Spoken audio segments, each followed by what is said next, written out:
दुनिया की 4 ऐसी हैरत अंगेज चीजें जिनको सिर्फ समझने के लिए ही बड़े बड़े साइंटिस्ट भी सर जोड़कर बैठे। नंबर 4, तुर्कमेनिस्तान के आलिशान काराकुम डेजर्ट के बिल्कुल सेंटर में जहां ऑलरेडी इतनी ज्यादा गर्मी बरसती है, जमीन में 100 फीट गहरा एक ऐसा गड्ढा है जहां 24 घंटे आग लगी रहती है। ये गड्ढा दरवाजा गैस क्रेटर के नाम से जाना जाता है, जो 17,500 स्क्वायर फीट तक फैला हुआ है।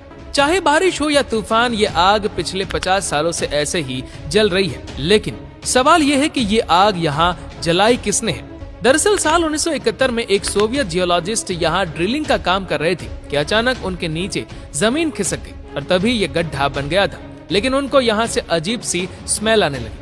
जब तहकीकात की गई तो मालूम पड़ा कि इस गड्ढे से नेचुरल मीथेन गैस निकल रही है, क्योंकि मीथेन गैस डेंजरस होती है। इसी वजह से काफी कोशिश की गई कि जमीन से निकलने वाली इस गैस को रोक लिया जाए, लेकिन सारी कोशिशें नाकाम रही।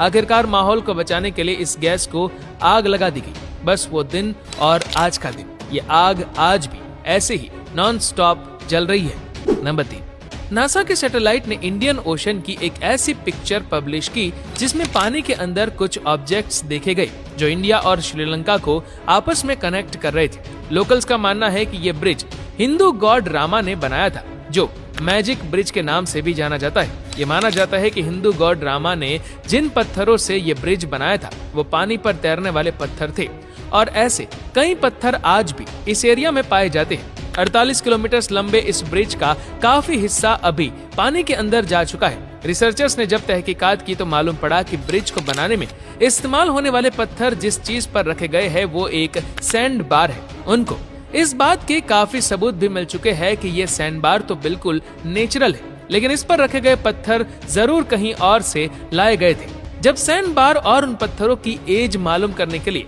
रेडियो कार्बन डेटिंग की गई तो जो मालूम पड़ा वो जानकर एक्सपर्ट्स भी चौंक गए। जी हाँ, उनको मालूम पड़ा कि ये पत्थर 7,000 साल पुराने हैं, जबकि उनके नीचे सैंड बार की एज सिर्फ 4,000 साल है। तो आखिर ये पत्थर यहाँ आए कैसे? ये साइंस के लिए एक बहुत बड़ी मिस्ट्री है। नंबर 2, अगर अटलांटिक ओशन और पैसिफिक ओशन के बीच से गुजरा जाए तो समंदर के बीचों बीच एक हैरत अंगेज मंजर देखने को मिलता है। समंदर के इस मकाम पर कोई दीवार या बाउंड्री तो नहीं है, लेकिन फिर भी दोनों समंदर के पानी आपस में मिक्स नहीं होते। लेकिन आखिर क्यों? इन दोनों पानी में आखिर ऐसा क्या राज है कि ये समंदर की लहरों के बावजूद भी आपस में मिक्स नहीं होते?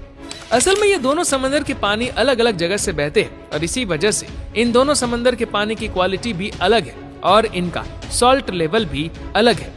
आपने भी स्कूल में पढ़ा होगा कि जिस पानी में सॉल्ट ज्यादा होता है वो नॉर्मल